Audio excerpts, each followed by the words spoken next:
Second episode in which I will be sharing some more information regarding cybersecurity and how the industry works.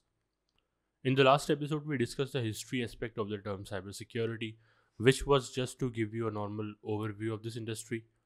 From the previous video, you kind of got the vibe of individuals involved in this industry, and most of them were not really law abiding citizens, which may provide you an assumption that all individuals involved in cybersecurity are crooks and criminals, which is definitely not the case. So, in order to clarify and to educate you more about this, I will be describing the functionality of cybersecurity industry in 3, 2, 1. Let's start with a high-level overview of the cybersecurity industry. It's like a digital battlefield where individuals and organizations defend against cyber threats. From hackers to nation states, the adversaries involved are diverse and always evolving. And the word evolving matters a lot in this context.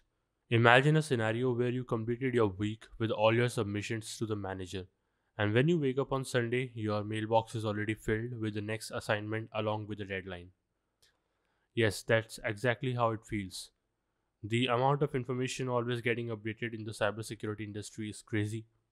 Countless vulnerabilities are being reported, hundreds of cyber attacks, and a lot of activities are being tracked.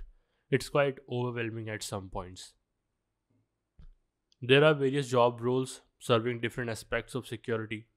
Imagine cybersecurity as a fortress. Some professionals are responsible for building and maintaining its walls, while others protect against potential breaches. Now, this is not to scare you, but just to give you a reality check about this industry that probably a lot of people won't give you unless they are making good money out of you. Now, let's talk about some job titles and what are the requirements in order to get these jobs. First up, we have a red team. The red team pretends to attack to find weak points in a system's protection. They think and act like attackers, attempting to breach measures. The overall intention behind the existence of this team is for testing purposes and to find loopholes in any system so it won't get compromised and be strong enough to tackle attacks created by threat actors. In short, these folks are testers in general. Just as every product has its testing phases, red team guys do it for digital systems. Now we all need a Spider-Man in the world of Green Goblins. Just a reference in order to present the next category, the blue team, or as I call them, the protectors. These folks are defenders in general. They monitor network, detect breaches, respond to incidents. These are people who make sure that a system that is online in fully functional mode stays protected from threat actors. They have to spend time monitoring the systems, looking for intrusions mostly. The next exhibit is what we call a purple team. The purple team bridges the gap between the red and blue teams. They collaborate to improve overall security by sharing insights from red team exercises and implementing defense strategies suggested by the blue team. Now that we have talked about all the teams and what are the requirements for an individual to be a security professional, now let's talk about some roles you can apply to be in the team of your choice. First, we have a penetration tester, also known as ethical hacker or pen tester. These individuals conduct in-depth assessments of systems, networks, websites, and physical security to discover weaknesses that need to be addressed.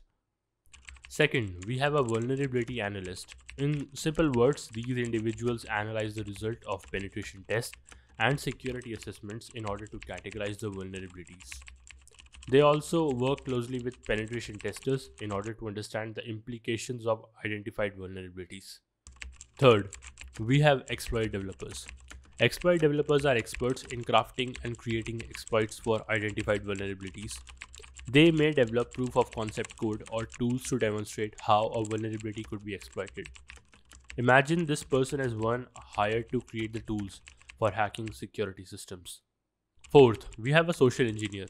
These individuals specialize in manipulating human psychology to gain unauthorized access to systems or information. Imagine a thief getting inside the house by talking out the security guard, by faking identity, or by any kind of manipulation. Fifth, we have a physical penetration tester. These professionals focus on assessing the physical security of an organization's facilities. They attempt to gain unauthorized access to restricted areas, test the effectiveness of access controls, and assess the organization's overall physical security posture. This is a thief that uses hardware to enter a secured facility. It can be an Allen key, a signal jammer, and a lot of other kind of tools. Now let's talk about the blue team. First up, we have a security analyst. Security analysts monitor security events and alerts from various tools, analyze patterns and anomalies, and respond to potential security incidents. They play a critical role in identifying and mitigating security threats. Imagine these individuals as security guards looking into cameras and monitoring the system around our secure facility. Second, we have incident responders. Incident responders are experts in reacting to and mitigating security incidents. They analyze the nature and scope of security breaches, coordinate responses, contain the incident, and work to restore normal operations. Third, we have a SOC analyst. SOC analysts work in a security operations center, monitoring security events and alarms, investigating potential threats, and providing real time responses to security incidents. Fourth, we have security engineers. Security engineers design and implement security solutions to protect an organization's IT infrastructure. They work on technologies like firewalls, intrusion detection systems, or prevention systems, and security information and event management systems. Fifth, we have a security architect. Security architects design and develop the overall security architecture of an organization's IT systems. They ensure that security measures are integrated into all aspects of technology, infrastructure, and applications. Now we have talked about job roles, let's also discuss how a typical day goes for professionals from every team. Let's first talk about the red team. A red team security professionals day involves simulating cyber attacks, exploiting vulnerabilities, and conducting penetration tests to uncover weaknesses. They research target systems, develop attack strategies, and create proof of concept exploits. Collaboration, creative problem solving, and staying updated on hacking techniques are crucial for effective assessments. Now, coming to Blue Team. Blue Team Security Professionals Day involves monitoring and responding to security events, analyzing logs for anomalies, investigating potential incidents, and implementing defensive measures. They collaborate to maintain network and system security, configure security tools, and ensure compliance. Continuous learning and adapting strategies are essential to safeguard against evolving threats. A purple team security professionals bridges red and blue, focusing on cooperation. They facilitate communication, ensure knowledge exchange, and enhance defense strategies based on red team findings.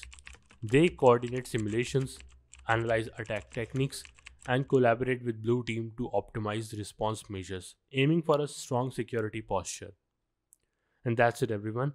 The cybersecurity field is like a changing world where skilled people work hard to protect our online lives. Whether you are on the red team, blue team, or somewhere in the middle, every job is important in this connected fight to keep things secure.